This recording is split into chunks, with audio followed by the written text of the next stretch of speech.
O que o narcisista pensa quando ele está entre quatro paredes, sozinho, onde ninguém, na verdade, possa contemplar os seus pensamentos e os seus comportamentos?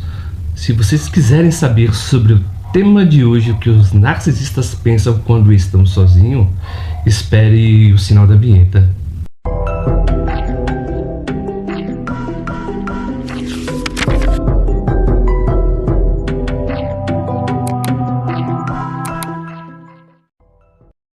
O que o narcisista, por estar sozinho, costuma pensar?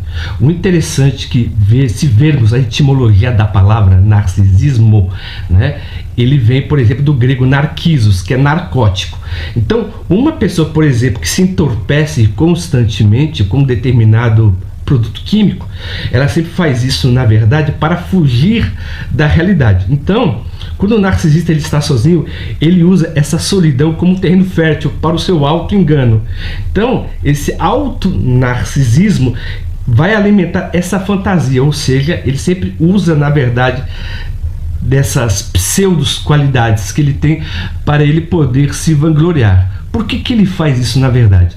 Porque na maioria das vezes o narcisista ele tem dificuldade de confrontar a realidade. Desculpe se minha língua enrola às vezes, tá bom?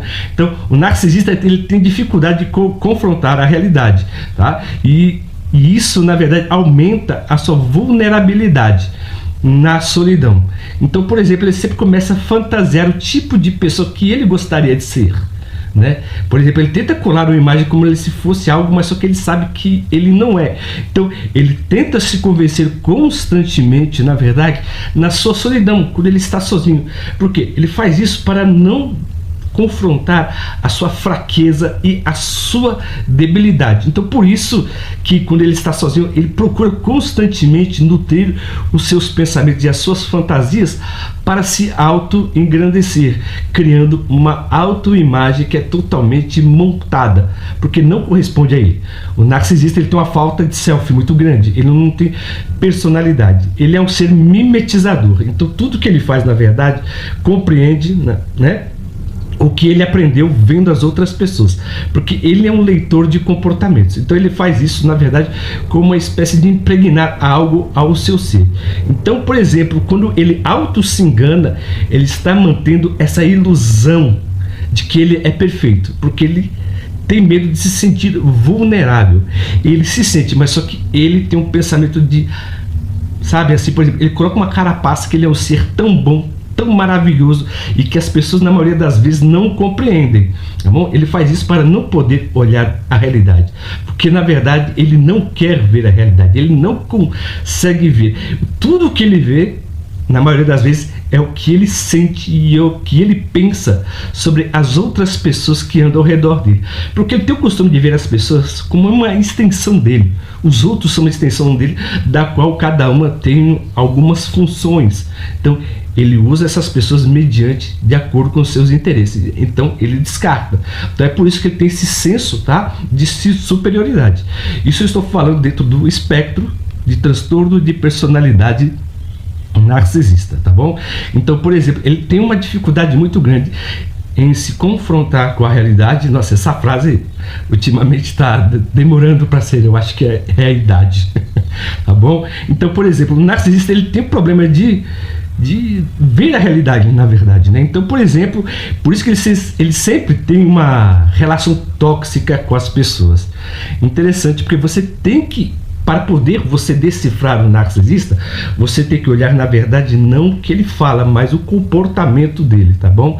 Ou seja, qual o comportamento que ele faz para com as pessoas que estão ao redor dele, você verificar o impacto que ele faz também nas pessoas, né, e na família dele, né?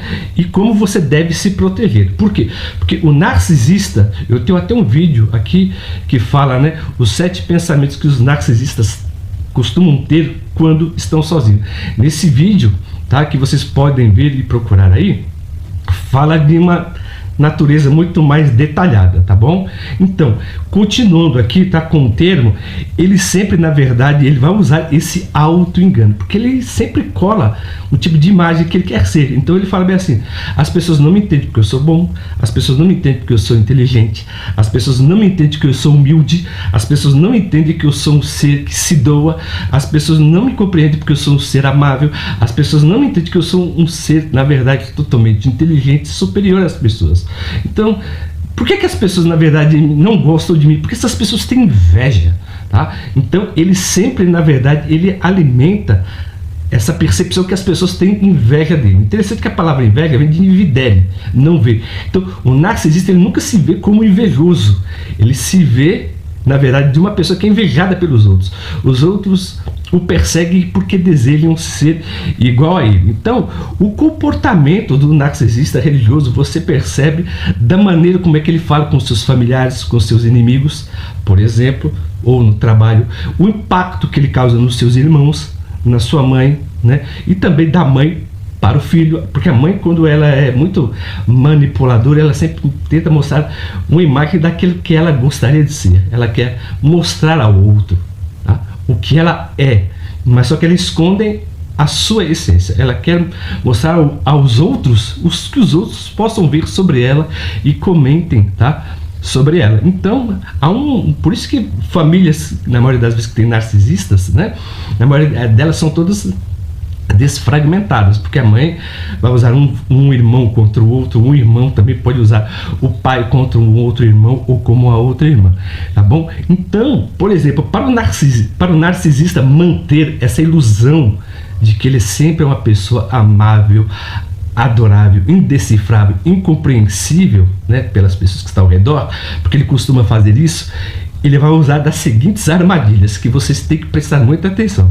A primeira que ele faz é terceirização, ou seja, tudo que ele faz é justificável, porque ele vai sempre falar: olha o que você me fez fazer, eu não queria fazer isso, mas você me obrigou a fazer. Também ele vai se utilizar também da justificação mediante a terceirização, porque se você não tivesse provocado um narcisista, ele não faria nada.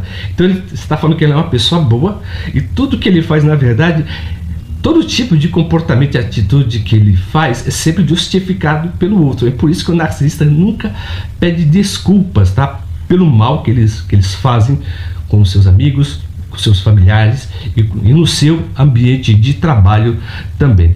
Uma outra característica que ele faz muito também é a vitimização. Ele costuma dizer costumeiramente que ninguém entende ele sempre se encolhe, na verdade, mas ele se encolhe num processo, na verdade, para mostrar fragilidade, mas de trás da fragilidade dele tem uma malícia muito grande. Então, por exemplo, como ele tem essa característica muito maliciosa, ele usa essa vitimização para mostrar a sua grandiosidade. Por quê? Ele faz isso de uma maneira muito manipulativa. Então, por exemplo, ele tem uma forma de compensar essa fragilidade interna, né, usando desses artifícios, porque na verdade ele não quer ver a realidade como ela é. E quais são, na verdade, os sinais que podem ter acerca disso que você pode observar? Por exemplo, tem os fatores que podem ser genéticos e os fatores que são ambientais. Pais frustrados, na maioria das vezes, criam filhos narcisistas para compensar as suas frustrações. E com isso, cria, na verdade, um pequeno imperador que domina e outorga poder sobre a família, tá bom? Então, ele sempre costuma, na verdade, ter esse tipo de atitude. Então, por exemplo, aí no caso, para você diagnosticar se essa pessoa tem narcisismo, ou um espectro, ou uma variável, ou transtorno, é sempre bom, por exemplo, levar. Deixa eu. Amor, melhor aqui.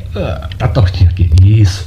Então, sempre você, na verdade, tem que levar essa pessoa para o psiquiatra, né? Ou para o psicólogo, para o neuropsicólogo, para que eles possam, na verdade, criar esse diagnóstico e verificar se essa pessoa tem transtorno ou não. Mas as pessoas, na maioria das vezes, costumam ter narcisismos, tá? Em diversos graus. Muitas vezes você ter um autocuidado, uma vaidade, não é narcisismo. O narcisismo, na verdade, ele não pensa nos sentimentos dos outros, e sim, tá bom? Ele pensa nos seus próprios sentimentos acerca dos outros, porque ele sempre julga o outro conforme a sua subjetividade, e não aquilo que ele é. E qual é a subjetividade do narcisista? Ela é totalmente deturpada, desfocada, porque tudo que ele procura, na verdade, é se satisfazer costumeiramente, tá? Se utilizando de todos os artifícios. Então, quando ele está sozinho, todos esses atos para ele são justificáveis, mas só que ele usa apenas isso como uma maneira, na verdade, de se proteger da realidade e das consequências dos seus atos. Se vocês gostaram do vídeo de hoje, né? E se esse vídeo, por exemplo, foi importante para você, por gentileza, eu peço que você envie esse vídeo para alguém, tá? Divulgue o nosso pequeno trabalho e dê um comentário mesmo, tá bom? Sobre o nosso vídeo, falando que experiência que você teve com esse ser, vamos dizer assim, que é totalmente desagradável. Porque o narcisista, quando ele é agradável, ele apenas é agradável porque ele tem um determinado interesse. Ele usa você, na verdade, para satisfazer, né, a vontade dele. E se você for contra o narcisismo mesmo, você vai entrar aqui no nosso canal, vai se inscrever também, vai apertar o botão das notificações e vai dar um joinha. E eu não vou editar esse vídeo, viu? E como sempre, viu, eu agradeço o carinho e a atenção de todos que nos têm ajudado até hoje, que já vai fazer quase 3 anos que estou nesse pequeno trabalho, que a minha intenção, na verdade, também é informar vocês, e até a próxima.